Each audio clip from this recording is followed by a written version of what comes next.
तो गाइस ये है सीपीएम में टाइम एस्टिमेट्स का क्वेश्चन नंबर 2। अभी इस क्वेश्चन में भी आपको एक्टिविटीज दी है और उसका ड्यूरेशन भी दिया है और इस क्वेश्चन में आपको फाइंड आउट करना है। सबसे पहले तो नेटवर्क डायग्राम बनाना है और उसके बाद क्रिटिकल पाथ और प्रोजेक्ट कंप्लीशन टाइम को फाइंड आउट करना है। फिर उसके बाद आपको टाइम को एस्टिमेट्स करना है जिसमें आपका आएगा स्टार्ट टाइम और फिनिश टाइम, बोथ अर्लीस्ट और लेटेस्ट का। और क्वेश्चन नंबर 3 में आपको टेल स्लैक और हेड स्लैक निकालना है फॉर नॉन क्रिटिकल एक्टिविटीज। तो गाइस हर बार की तरह इस बार भी मैं एक रफ डायग्राम यहां पे बना लूंगा। तो सबसे पहले कौन सी एक्टिविटी है? एक्टिविटी 1-2। यहां पे इस क्वेश्चन में आपको प्रीसीडर्स नहीं दिया है, यहां पे आपको नोड पॉइंट्स दिया है। तो बहुत ही आसान है, नोड पॉइंट्स की मदद से भी हम एक्टिविटीज को बना सकते हैं। तो ये हो जाएगा 1 और 2। अब उसके बाद ये मेरी पहली एक्टिविटी हो गई है। अब जो नेक्स्ट एक्टिविटी है वो है 1 और 3। तो मैं 1 और 3 को कुछ ऐसे बना लेता हूं, 1 और 3। अब उसके बाद की एक्टिविटी है 2 और 5। तो 2 मेरा ऑलरेडी है, मैं उसको 5 को यहां पे ज्वाइन कर लेता हूं। उसके बाद है 3 और 4। तो मैं 3 और 4 को कुछ इस तरीके से बना लेता हूं। फिर आएगा 3 और 5। तो 3 और 5 को मुझे इस तरीके से ज्वाइन करना पड़ेगा, 3 और 5। अब लास्ट में है 4 और 5। तो 4 और 5 के लिए मुझे यहां से एरो देना है 4 to 5। तो गाइस ये तो था रफ डायग्राम। अब मुझे यहां पे क्या करना है? मैं यहां पे नंबर दे देता हूं, क्योंकि यहां पे एक्टिविटी का नाम नहीं है तो मैं यहां पे सिंपली नंबर दे देता हूं 3। 1 से 2 होगा 3। अब जो दूसरी एक्टिविटी है वहां पे आएगा 1 से 3 में आएगा 1 और जो तीसरी एक्टिविटी है 2 to 5 में आएगा 5 और यहां पे नेक्स्ट एक्टिविटी है 3 to 4 में आएगा 3 to 4 में आएगा 10। तो गाइस यहां पे गड़बड़ बिल्कुल नहीं करना है, 3 to 4 में आपको लिखना है 10। अब 3 to 5 में आने वाला है 2, तो 3 to 5 में मैं लिखूंगा 2 और जो लास्ट एक्टिविटी बच जाती है 4 to 5 वहां पे आएगा नंबर 3। तो मैं जल्दी से इसका फेयर डायग्राम बना लेता हूं। सबसे पहले मुझे बनाना है 1 से 2। तो मैं कुछ इस तरीके से यहां पे बना लेता हूं। ये हो गया मेरा पहला नोड 1। अब मुझे 1 से 2 पर बनाना है और 1 से 3 पर भी बनाना है, राइट। तो ये मेरा बन जाएगा, ये मेरा बन जाएगा नोड 2 और ये मेरा बन जाएगा नोड 3। अब गाइस मैं ऊपर देखता हूं मुझे क्या बनाना है। 2 के बाद 5 पे जाना है, तो मैं बहुत अच्छे से 2 के बाद यहां पे इस तरीके से लाइन बना लूंगा और यहां पे एक सर्कल बना के नीचे लिख दूंगा 5। ये है मेरा नोड 5। अब उसके बाद क्या करना है? उसके बाद 3 से मुझे 4 बना लेना है। तो मैं यहां पे सबसे पहले 4 बना लूंगा कुछ इस तरीके से। ये मेरा बन गया 4 और ये मेरी एक्टिविटी है 3 to 4। अब 3 to 4 के बाद 3 to 5 भी मेरी एक एक्टिविटी है, तो मैं सिंपली एक एरो बना देता हूं और इसी तरीके से 4 से 5 में भी एक्टिविटी है। तो इस तरीके से मैंने यहां पे इस डायग्राम को बना लिया। मुझे नंबर्स लिख देना है 3, 5, 2, 1। तो गाइस जब मैं इन नंबर्स को यहां पे लिखूंगा तो मुझे यहां पे एक चीज का ध्यान रखना है कि एक ब्रैकेट यहां पे आने वाला है, राइट। पहले ऐसा होता था कि एक्टिविटी ए आती थी और मैं यहां पे 3 लिखता था और मैं इस तरीके से स्टार्ट और एंड टाइम बनाता था, राइट। क्योंकि यहां पे एक्टिविटी ए है ही नहीं तो मुझे ये ब्रैकेट लगाने की जरूरत ही नहीं। अब यहां पे आ जाएगा 5, तो मैं यहां पे लिख दूंगा 5 और उसका स्टार्ट और एंड टाइम यहां पे आएगा। इसी तरीके से नीचे आएगा 1 और 2। तो 1 का स्टार्ट टाइम आएगा कुछ, मुझे ऊपर लिखना है, मुझे नीचे बिल्कुल ही नहीं लिखना है क्योंकि ऊपर होता है अर्ली स्टार्ट और फिनिश टाइम या अर्लीस्ट स्टार्ट और फिनिश टाइम। तो मैं नीचे बिल्कुल नहीं लिखूंगा, इस बात का ध्यान आपको रखना है और जरूर रखना है। तो यहां पे आ जाएगा 10, तो मैं 10 और 3, तो मैं यहां पे लिखूंगा 10 और यहां पे स्टार्ट और एंड टाइम आएगा और यहां पे आएगा 3।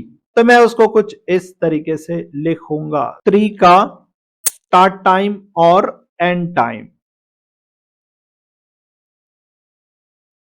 थोड़ा और मॉडिफाई कर देता हूं, 3 का स्टार्ट टाइम और यहां पे रहेगा एंड टाइम। तो ये ऊपर मैंने लिख दिया है। तो गाइस आप लोगों को कंफ्यूजन ना हो इसीलिए मैं रैंडमली यहां पे अल्फाबेट्स दे रहा हूं, A B C D E F, F इसको दे देता हूं।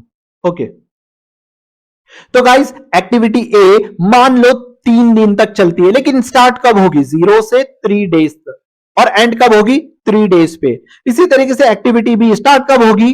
0 से स्टार्ट होगी, और एक्टिविटी बी कब तक चलेगी? एक्टिविटी बी चलेगी 1 डे तक के। तो ये मेरी एक्टिविटी हो गई है कंप्लीट। अब मैं एक्टिविटी सी की बात करता हूं, जो कि 5 दिन चलने वाली है, लेकिन स्टार्ट कब होगी? जैसे ही एक्टिविटी ए खत्म हो जाएगी 3 डेज पे, वही एक्टिविटी सी का स्टार्टिंग पॉइंट रहेगा। और कब तक चलेगी? 5 दिन तक चलेगी। तो 3 में अगर मैं 5 को ऐड कर दूं तो हो जाएगा 8 डेज। अब मैं एक्टिविटी डी की बात करता हूं, तो एक्टिविटी डी कब स्टार्ट होगी? जैसे ही एक्टिविटी बी एंड हो जाएगी तो एक्टिविटी डी स्टार्ट होगी, वो होगा एक्टिविटी डी का स्टार्टिंग पॉइंट, जो कि यहां पे है 1। एक्टिविटी डी 2 डेज तक चलेगी, तो अगर मैं 1 और 2 को प्लस करता हूं तो हो जाएगा यहां पे 3 डेज। यह एक्टिविटी 2 डेज तक चलेगी, 3 दिन तक। अब अगर मैं एक्टिविटी ई की बात करता हूं, तो एक्टिविटी ई कब स्टार्ट होगी? जैसे ही एक्टिविटी बी एंड हो जाएगी 1 पर, वैसे ही एक्टिविटी ई स्टार्ट हो जाएगी, वही एक्टिविटी ई का स्टार्टिंग पॉइंट है। अब यहां पर एक्टिविटी स्टार्ट हो रही है, एक्टिविटी ई कितने दिन तक चलेगी? तो एक्टिविटी ई 10 दिन तक चलेगी। तो यहां पे अगर मैं 1 और 10 को ऐड करता हूं तो मुझे मिलेगा 11। अब बात आती है एक्टिविटी एफ की, तो एक्टिविटी एफ कब स्टार्ट होगी? जैसे ही एक्टिविटी ई एंड हो जाएगी, एक्टिविटी एफ स्टार्ट हो जाएगी। तो एक्टिविटी ई का एंड पॉइंट फिनिश पॉइंट है starting point of activity 1। Activity F का स्टार्टिंग पॉइंट है। एक्टिविटी एफ कितने दिन तक चलेगी? 3 दिन तक। तो यहां पे हो जाएगा 11 + 3 14 डेज। तो गाइस ये था फॉरवर्ड पास। फॉरवर्ड पास को मैंने बहुत अच्छे से यहां पे कंप्लीट कर लिया है। अब मुझे निकालना है बैकवर्ड पास। तो गाइस फॉरवर्ड पास में क्या होता है और बैकवर्ड पास में क्या होता है? फॉरवर्ड पास में आपका होता है स्टार्ट टाइम और फिनिश टाइम, लेकिन ये रहेगा अर्लीस्ट स्टार्ट और अर्लीस्ट फिनिश। इसी तरीके से ये एक्टिविटी के ऊपर रहेगा। इसी तरीके से बैकवर्ड पास जो बनेगा वो एक्टिविटी के नीचे बनेगा, तो यहां पे मैं बैकवर्ड पास बना लेता हूं। तो गाइस बैकवर्ड पास में भी जो रहेगा वो फिनिश टाइम रहेगा और स्टार्ट टाइम रहेगा। जो फिनिश टाइम रहेगा उसे हम कहेंगे लेटेस्ट फिनिश टाइम। सबसे पहले हमें लेटेस्ट फिनिश टाइम ही निकालना पड़ेगा। सबसे पहले हमें एलएफ निकालना पड़ेगा। एलएफ की हेल्प से हम लेटेस्ट स्टार्ट टाइम निकालेंगे। इस पूरी एक्टिविटीज में सबसे एंड पॉइंट क्या है? एंड नोड है 5। ओके, तो इस एंड नोड पे 3 एक्टिविटीज आके मिल रही है। वो कौन कौन सी एक्टिविटीज है? वो है सी, डी और एफ। तो गाइज इनमें जो सबसे बड़ा नंबर क्या है? एक्टिविटी सी को फिनिश होने के लिए 8 डेज लगेंगे, एक्टिविटी 3 को फिनिश होने के लिए 3 डेज लगेंगे, और एक्टिविटी एफ को फिनिश होने के लिए 14 डेज लगेंगे। तो जो सबसे बड़ा नंबर होता है वही होता है लेटेस्ट फिनिश टाइम इस नोड के लिए। तो इस नोड पे 3 एक्टिविटीज मिल रही है, तो उन तीनों एक्टिविटीज के लिए भी लेटेस्ट फिनिश टाइम 14 ही रहेगा। गाइज ये बहुत ज्यादा इंपॉर्टेंट है। तो यहां पे बेसिकली आपने यहां पे क्या सीखा है कि जो एंड पॉइंट है, एंड पॉइंट पे मान लो ये एंड पॉइंट है, इस एंड पॉइंट पे कितनी एक्टिविटीज आके मिल रही है? मान लो ये 4 एक्टिविटीज आके मिल रही है। पहली एक्टिविटी कितने डेज में फिनिश हो रही है? मान लो ये हो रही है 7 डेज में। दूसरी एक्टिविटी कितने डेज में फिनिश हो रही है? मान लो ये सिर्फ 1 डे ले रही है। और जो तीसरी एक्टिविटी है मान लो ये 6 डे ले रही है, और जो चौथी एक्टिविटी है, मान लो ये 10 डेज ले रही है फिनिश होने के लिए, तो इस नोड का फिनिश टाइम क्या रहेगा, वो है 10 डेज, जो कि लेटेस्ट फिनिश टाइम बन जाएगा। तो इन तीनों एक्टिविटीज का, एक्टिविटी 1 2 3 4, इन तीनों एक्टिविटीज का लेटेस्ट फिनिश टाइम 14 ही रहेगा। सिंपल। अब मुझे निकालना है लेटेस्ट स्टार्ट टाइम। चलो एक्टिविटी सी का निकालते हैं। तो एक्टिविटी सी 15 डेज तक चल रही थी। तो मैं इस 14 में लेटेस्ट फिनिश टाइम में से 5 को माइनस करता हूं तो मुझे मिलेगा 9। अब इसी तरीके से मैं डी का निकालता हूं। डी चल रही थी 2 डेज तक, तो इस 14 में से मैं 2 को माइनस करता हूं, ये 2 को, तो मुझे मिल जाएगा 12 डेज। अब इसी तरीके से एक्टिविटी एफ चल रही थी 3 डेज तक, तो इस 14 में से मैं इस 3 को माइनस कर देता हूं तो मुझे मिल जाएगा 11 डेज। गाइस अब एक्टिविटी ए की बात आती है।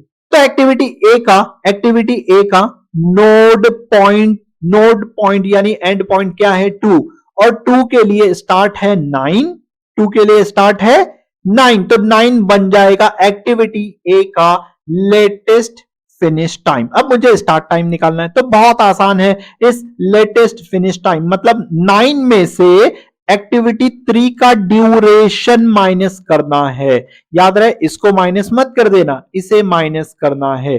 तो 9 में से अगर मैं 3 को माइनस करूंगा तो मुझे मिल जाएगा 6। अब इसी तरीके से मैं इस एक्टिविटी का निकालता हूं, एक्टिविटी ई का फिनिश टाइम क्या रहेगा। तो एक्टिविटी ई के सामने नोड है 4 और 4 का फिनिश टाइम, स्टार्ट टाइम है 11। 4 का क्या लेना है, स्टार्ट टाइम 11, तो मैं 11 यहां पे लिखूंगा।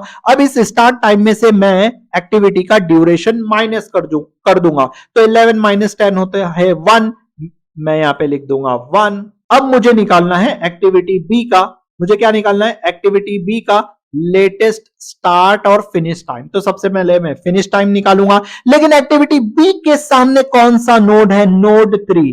तो नोड 3 का टाइम क्या है, नोड 3 का स्टार्ट टाइम 3 भी है और नोड 3 का स्टार्ट टाइम 12 भी है, राइट। क्योंकि नोड 3 से एक्टिविटी ई भी निकल रही है, नोड 3 से एक्टिविटी ई भी निकल रही है और एक्टिविटी डी भी निकल रही है, तो दोनों का स्टार्ट टाइम हमें यहां पे कंसिडर करना है। तो एक्टिविटी 3 के लिए स्टार्ट टाइम 1 रहेगा या 2 रहेगा, उन दोनों में से हमें यहां पे सिलेक्ट करना पड़ेगा। तो कौन सा सिलेक्ट करेंगे, लेटेस्ट स्टार्ट टाइम। गाइस यहां पे कौन सा रहेगा, तो जो सबसे छोटा नंबर है हमें वो लेना है। सबसे छोटा नंबर है 1, तो मुझे यहां पे 1 ले लेना है, जो कि बन जाएगा एक्टिविटी बी का लेटेस्ट फिनिश टाइम।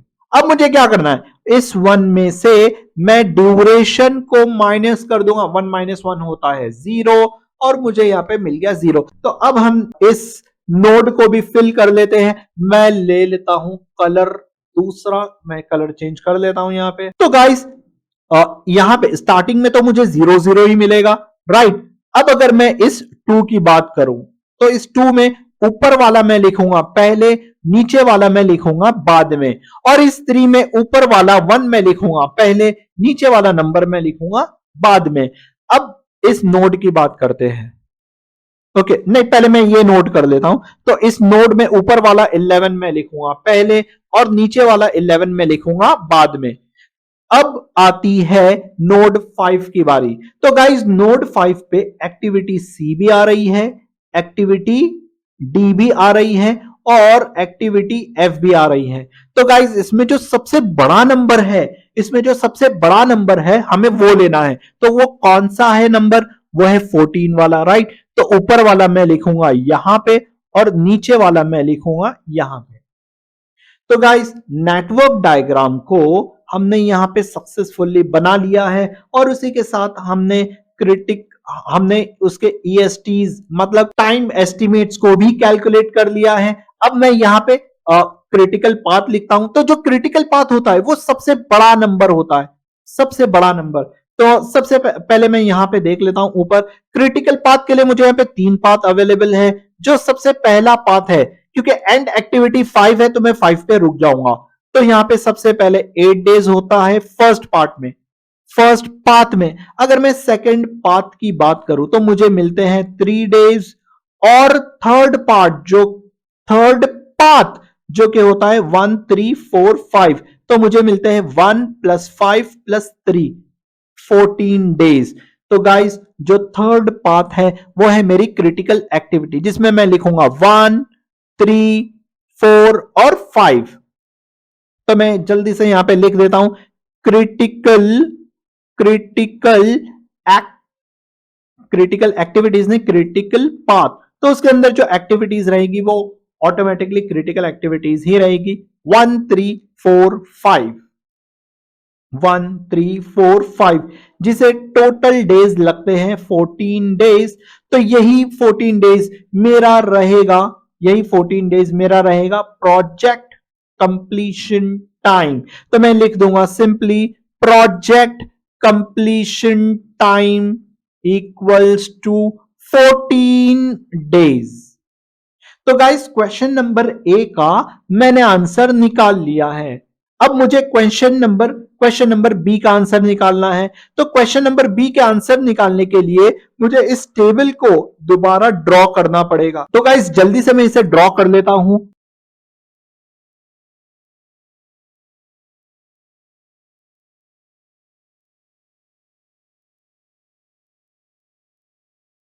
तो गाइस टाइम को मद्देनजर रखते हुए मैंने एक्टिविटी और ड्यूरेशन को यहां पे बना लिया है।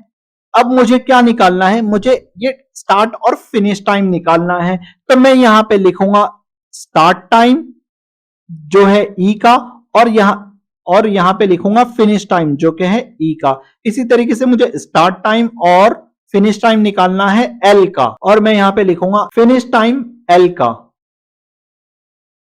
तो EST मुझे क्या मिलेगा, बहुत सिंपल है। जो ऊपर वाले नंबर्स है 03 38, सबसे पहले मैं ए के लिए लिखता हूं 1 के लिए 03 यहां पे आएगा, तो मैं 03 यहां पे लिख देता हूं। अब 1 से 3 के लिए 01 आना चाहिए, तो मैं 01 को यहां पे लिख देता हूं। अब 2 से 5, जो 2 से 5 ऊपर वाला जो नंबर है वो 3 और 8 है, तो मैं यहां पे 3 और 8 को लिख देता हूं। अब 3 और 4 को मुझे देखना है, तो 3 और 4 कहां पर है, ये है 3 और 4, नहीं ये तो 3 और 5 है, तो मुझे 3 और 4 को यहां पे देखना है। 1 और 11 आएगा, तो मैं यहां पे लिख दूंगा 1 और 11। इसी तरीके से 3 to 5 के लिए आएगा 1 3, तो मैं यहां पे लिखूंगा 1 3, और लास्ट में बच जाता है 4 to 5, तो 4 to 5 के लिए है 11 14, तो मैं यहां पे लिखूंगा गाइस 11 और 14। अब गाइस मुझे एल के लिए निकालना है, लेटेस्ट के लिए। तो मैं नीचे वाला नंबर देखूंगा 1 से 2 के लिए 6 9 और 01, तो मैं यहां पे लिख देता हूं 6, मैं कलर ही चेंज कर देता हूं। तो यहां पे आएगा 6 9, यहां पे आएगा 01। 2 से 5 के लिए क्या है, तो 2 से 5 के लिए है 9 14, तो मैं यहां पे लिखूंगा 9 और 14।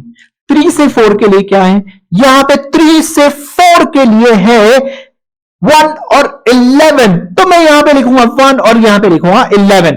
3 से 5 के लिए मुझे क्या मिल रहा है, तो यहां पे 3 है इधर और 5 है यहां पे, तो मुझे 3 से 5 के लिए मिल रहा है 12 और 14, तो मैं यहां पे लिखूंगा 12 और 14। अब मुझे यहां पे क्या मिल रहा है, 4 to 5 के लिए 11 और 14, तो मैं यहां पे लिख दूंगा 11 और 14। तो गाइस यहां पे मैंने टाइम एस्टिमेट्स को भी कैलकुलेट कर लिया है। अब जो बच जाती है बारी टेल स्लैक और हेड स्लैक की, वो भी नॉन क्रिटिकल एक्टिविटीज। तो नॉन क्रिटिकल एक्टिविटीज के लिए मैं इसे रब आउट कर देता हूं। मेरी क्रिटिकल एक्टिविटी क्या थी, मेरी क्रिटिकल एक्टिविटी ये थी 1 3 4 5, तो बच क्या गया गाइस, क्या बचा है, ये 2 बच गया है, राइट, ये 3 बचा है, ये 5 बचा है और ये 2 बचा है। ओके, तो मैं यहां पे लिख देता हूं सी, मैं यहां पे लिख देता हूं एक्टिविटी। और कौन कौन सी एक्टिविटी है, सबसे पहली एक्टिविटी है 1 से 2, बराबर। सबसे पहले एक्टिविटी है 1 से 2 और फिर मैं लूंगा 2 से 5, 1 से 2 ये वाली एक्टिविटी, फिर मैं लूंगा 2 से 5 ये वाली एक्टिविटी, फिर मैं लूंगा 3 से 5। तो मैं इसे लिख देता हूं क्योंकि यहां पे ABCD नहीं है, तो गाइज हमें यहां पे कंफ्यूज नहीं होना है। 1 से 2, 2 से 5 और 3 से 5 मैं चेक कर लेता हूं करेक्ट है या नहीं। तो गाइज यहां पे मैंने एक्टिविटी को लिख लिया है। अब मैं यहां पे लिखूंगा हेड स्लैक। सबसे पहले मैं टेल स्लैक लिख देता हूं, यहां पे इरेजर लिया है और यहां पे आएगा टेल स्लैक और यहां पे मैं लिखूंगा हेड स्लैक। तो गाइस 1 से 2 के लिए, 1 से 2 के लिए टेल क्या है, 0 माइनस 0। तो जो टेल है वो नोड 1 है, नोड 1 में 2 नंबर है 0 और 0, मैं उसे माइनस कर दूंगा तो यहां पे आएगा 0 माइनस 0 जो कि मुझे मिलता है 0।